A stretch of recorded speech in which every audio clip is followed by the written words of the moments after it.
to help those who are beginners who are starting to wholesale. Now, the first thing you want to know is the market has changed. And what I mean by the market has changed is, with anything, the market is always evolving, it's always changing. And we're kind of having an accelerated market based on policies that have come from the Federal Reserve, interest rates, hikes, etc. Now, with that being said, there are plenty of deals available for people to snatch up, plenty of deals for you to wholesale, plenty of deals for you to make money off of with real estate. You can do this remote, or you can do it in your own backyard. Now, let's get into one of the most important parts of wholesaling real estate, which is the marketing. Many people will shy away from wholesaling and finding property because they're not really good at marketing. It's the truth. It's like the sad truth, but it is what it is. So what you want to be able to do is you want to find ways to differentiate yourself in the market from other people who are attempting to do the same thing. If and when you do this properly, this will not only set you apart from everyone else, but you're going to begin to have more and more deals come your way over the long term. All right. So we want to think about the long-term game. Now, with that being said, branding does eventually play a part, but initially, no one will know who your company is. Like, no one's going to care about your company, none of that stuff.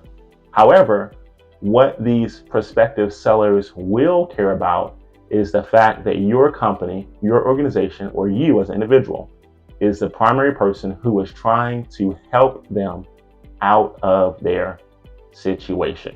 All right. So let's do an example. Let's say you're dealing with people who may be behind on their mortgage payments, and you can now be successful with helping them because you're going to take a different approach from everyone else in the market. Most people in your market, more than likely, are going to give people the same old song and dance of sell your house to me, sell your house fast, give me your house, etc., etc. One of the ways you can be different in the market is that you can reach out to those same prospects whom you know are behind on their mortgage, and you can simply offer them maybe a 5-step checklist to help them get out of foreclosure. Maybe you can offer them 3 resources that are 100% free to help them catch up with their mortgage. If you do this, not only will you separate yourself in the market from everyone else, but you'll be more likely to have an ongoing conversation with them. And in the event that they maybe don't utilize all of your resources, you have a reason to follow up with them later on to see how their progress is going. This will actually end up leading you to a sale. And I did this personally, like literally personally. I mean, I went really, really deep into the marketing portion of this and actually getting into a segment. And this led me to actually acquire millions of dollars of real estate using the subject to method, in which I didn't have to utilize my own credit. And in many cases, I didn't have to use my own money to acquire those and add them to my portfolio. You can do the exact same thing, but you have to separate yourself in the market.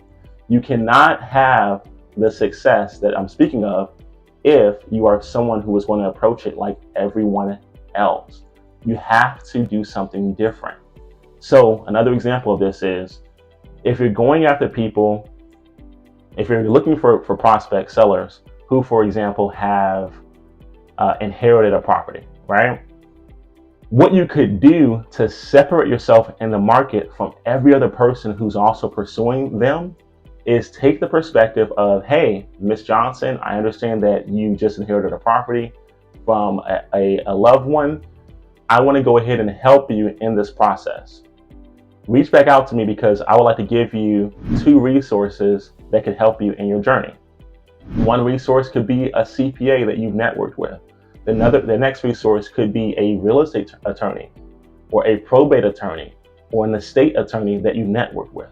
Another resource could be a template that one could use in reference to their property, maybe giving them a property checklist, right? Maybe giving them an estate readiness packet which could have various templates and information about what they should do when they have or when they're expecting to inherit a property.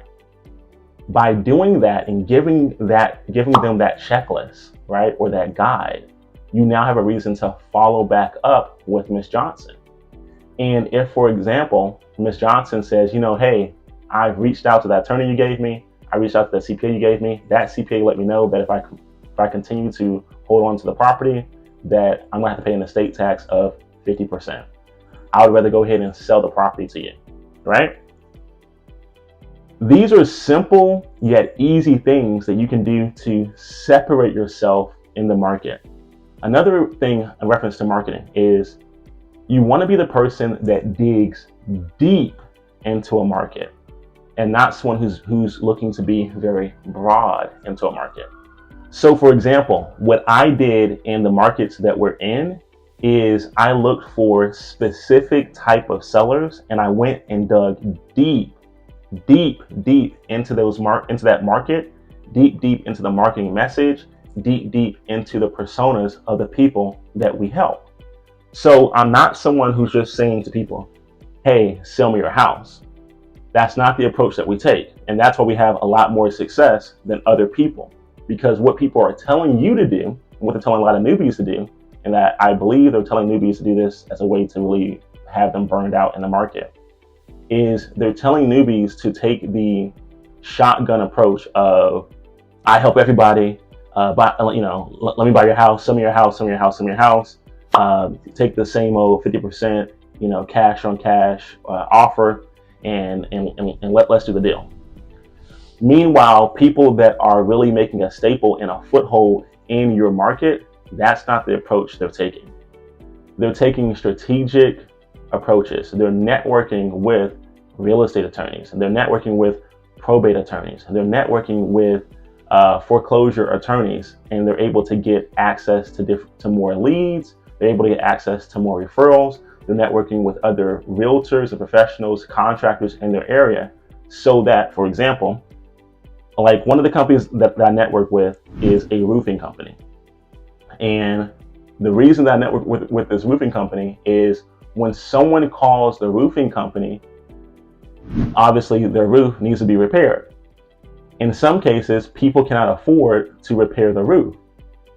And if they're not living in the home, because they might have leaks, right, from the roof needing repair, what ends up happening is they have to consider selling the property.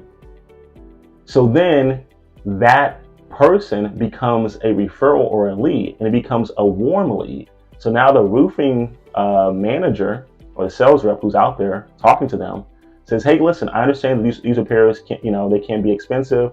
It's going to be, various thousands of dollars. Here's another option. Here's a company that deals with other families inheriting property. Here's a company that deals with helping other families in your situation decide what to do with the property. They move very quickly. Here's the phone number. Here's the card. Reach out to my buddy Leland, and he'll be able to have a phone conversation with you and see what works best for you. I don't know if they can help you or not, but at least here's the information, right? You want to be able to dig deep into the market and stop being so broad. If you really want to be successful, you need to dig deep. Now, there's a great book about this. It's called 6 Feet from Gold. And I'll give you guys a quick example as a wrap up. There's a story about a man who owned a diamond field. In actuality, and to be completely honest, and this story takes place in Africa, okay? And so there's this man from Europe who comes from Europe, and he was told that there are literally diamonds just sitting on the top of the soil in various parts of Africa. So he goes to this African country and he buys land there, all right? And initially there were diamonds rested on the top soil of the land. Over time, all of the diamonds that were on the surface level have been depleted. So what he ends up doing is he says, you know what? There's no diamonds here. It's pointless of me owning this land. I've gotten all that I believe that I could get out of this land. I'm gonna go ahead and sell it. So he sells it to another individual who also has been mining diamonds for, let's say 10 years. This guy is also from Europe as well. And so the guy's like, okay, cool. I'll buy the land from you. He says, well, how much will you give it for me? And the guy said, well, how much do you want for it? He said, well, to be honest, there's not really many diamonds here. You're just buying the land just to have it. So I'm willing to give it to you at a very steep discount. So the guy who's a professional, he says, sure, no problem. I'll take it off your hands. And what the guy who's a professional ends up doing is he ends up paying a consultant, hiring a like kind of almost like a construction company, and the consultant had the right machinery or tools to investigate or to survey the land. Come to find out, there were huge underground mines within or under this land, under this parcel of land. But the issue is that you had to have the right machinery to dig deep enough to reach the mine. The moral of the story is this: there are a lot of people that when they perceive or they hear about the real estate market being hot, when during the pandemic, while interest rates were at an all-time low, while foreclosures were paused, right? And that caused prices to skyrocket. There are many people who decided to get their real estate license all of a sudden, right? They're like, hey, this is the time, this is my opportunity to go ahead and get in and strike it hot, right?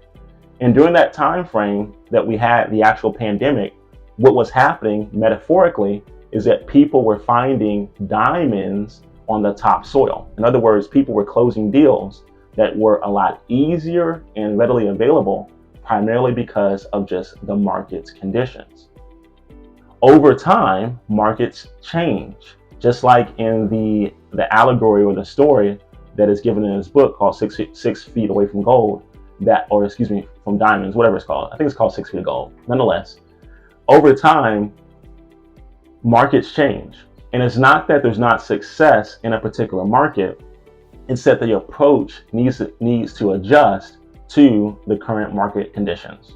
And so what ends up happening is that those who understand the importance of getting professional expertise, those who hire consultants, those who hire coaches, and they understand that there's more opportunity in the market and that they want to not only seek it out, but they're willing to invest to dig deeper into the market, they always succeed. They always win, right?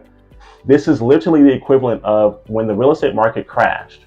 There was still a remnant of people, a small amount of people that chose that time during the quote unquote crash, right? From 2008, etc. They chose that time to purchase more properties during that time period. As people were leaving the market, as people were running away, as people were complaining about it, there was still a small amount of people who looked at that as an opportunity and began to purchase and buy and do more deals in that time frame. And what happened? By the time of 2015 or 2012, 2013, those people made millions. They made more money. They did more transactions during the economic quote unquote downturn than people were making during the quote unquote economic boom, right? You want to be someone who understands markets and who also understands marketing, who understands the importance of digging deep into your market. Now is the time for you to network with other professionals that are still in your space. Now is the time for you to dial in and be really specific on the type of people, the type of problems that you want to solve, and become the go-to person within your market that can solve that specific problem. All right, so I hope this makes sense, especially if you're a newcomer to real estate investing. I really hope this makes sense. I want you to understand that it's not about being a one-hit wonder. You want to be able to make good base hits, metaphorically make good big base hits on a continuous basis. But you have to have a system. You have to be willing to dial in. You have to be willing to follow up. You have to be willing to invest in yourself. You have to be willing to have the right systems in place. You have to be willing to do the work. You have to be willing to delegate. You have to be willing to build a team. If you're not willing to do all those things, you're not serious. You're treating life as a hobby that's not meant to be. So with that being said, if you found value with this, if this has resonated with you at all, go ahead, like, share, add comments, and I'll see you in the next one.